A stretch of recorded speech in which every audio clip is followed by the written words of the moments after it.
What's up, YouTube? Today we're going to be looking at Dragapult EX, one of the new cards coming out in Twilight Masquerade. It's already out in Japan. Today is the first day that they are legally allowed to use it because their sets have finally come out. For us, about one more month until the set officially comes out in the US. I think May 27th is the official release date, and then we'll be able to use it for the North American International Championships, which will be the biggest premier event of the US season and the final of the competitive season.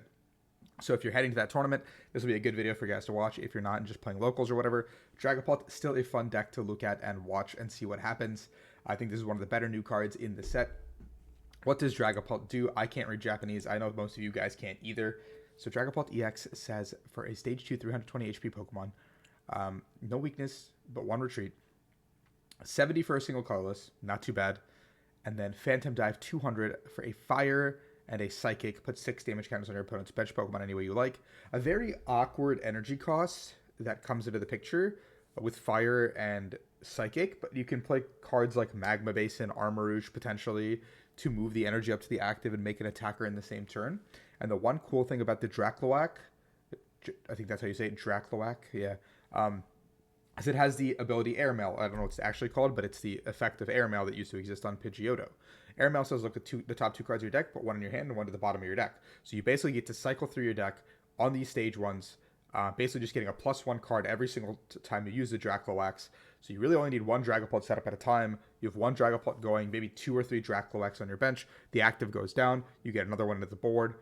Maybe you even have the Dreepies on board with the Dracloax set up separately. So you can go Dreepy, Candy, Dragapult, and have like your Dracloax that already exist be there. So that being said, let's take a look at this YouTube video. Japanese official YouTube channel always does these videos when new cards come out to kind of do a display. There will be a deck list at the end, so stay tuned if you guys want an early look at what, potentially the deck has to offer. But yeah, hopefully you guys enjoy this content. Please like and subscribe. It would mean a ton. We see Charizard on the left, and we have Dreepy Lost Box stuff on the right. So it looks like this player is opting to try to get to 10 so they can use the damage counters like claws a little bit better with the Sableye. Like leaning into that, which is also like an interesting way to play it. Attach for the turn. Now this is interesting too, because now you're giving Lost Box a way to see more cards every turn to find their Choruses and get there. This is Bibzard, it looks like, not Pidgeotzard. So they're just going to do a pretty reasonable setup, grabbing Poffin, getting guys into play. Town Store, getting TM Evo. Actually pretty insane start here. Probably grabbing Bib and Charmeleon. Yeah, Flare Veil Charmeleon. No effects of attacks. Everything is Gucci here. But Town Store also now affects probably the Lost Box player who probably plays an Escape board, which is really good for them. So now let's see some cards. We're going to start with the Escape board. Yep, exactly called it. The sequencing is good here. We're going to see the Dracloak come into play. We're going to do the Dracloak first. Put a card in the hand, card at the bottom of the deck. Nice and easy. We're going to go see a Comfy selecting board. We'll go ahead and Ultra Ball for the Candy away. So we're going to get a Dragapult, meaning we're implying there's a second Dragapult in hand. So Dragapult coming onto the board, attach for turn, retreat. We're going to see the boss's orders onto the bib. This is an insane turn. Like, this is actually a crazy turn. And we're going to go ahead and knock out this and probably the Charmander with the energy. Put the 6 damage counters there. Take 2 prize cards. I think it is like telling that a lot of the basics in this format right now that are really, really good are 60 HP. And maybe if the 70 HP ones get a little more prevalent, you could play something like a Hawlucha in the deck. So you can go like Hawlucha, paying something for 10, and then go ahead and Dracloak. But Dracloak, I'll get. You guys think Jirachi's going to stop Dragapult, but Jirachi only stops the effects of basic Pokemon's attacks. So Dragapult can attack through this, and Jirachi doesn't actually do anything. So playing a Jirachi is not going to help you guys with Dragapult in the format. Attaching an Iono. Nothing crazy here. Grabbing another TM Evo. Ultra Ball. Probably getting Zard. Just getting Bib and getting it back into play. Yeah, that's reasonable. I think you can play it safe, just getting Bibarel back into play rather than putting a Zard into play with no follow-up, because you'd be hitting in and then you basically will get 2-shot and you don't have any follow-up past that. So we're just going to Diva back up the Bib because it is so important. Another Airmail ability coming through. Another Dreepy hitting the board. No switch effects or anything to get where we need to be, just a knockout and then damage onto the Bibarel. So now this Bibarel is already softened up. Charizard hitting the board. Nice and simple. There is a barrel, but like this barrel is just going to go down in a turn anyway. So it's like a really bad feeling, I think.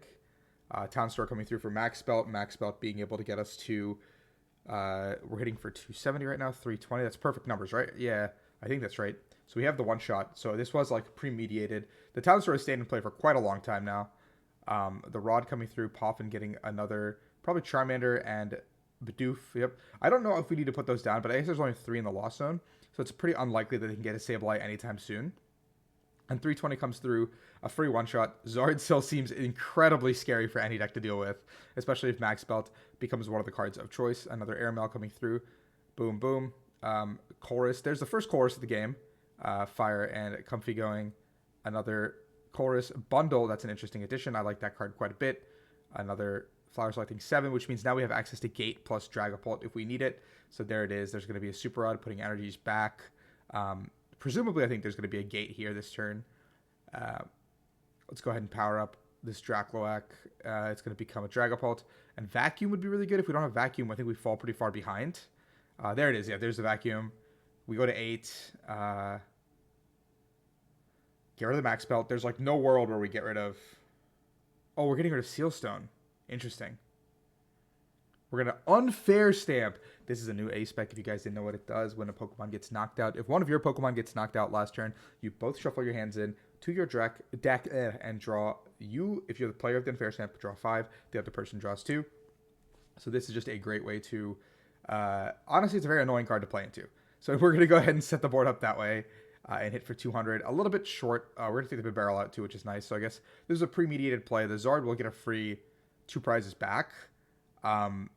Which is really annoying, actually. Like, it's really hard to play in this position. But if we get Candy...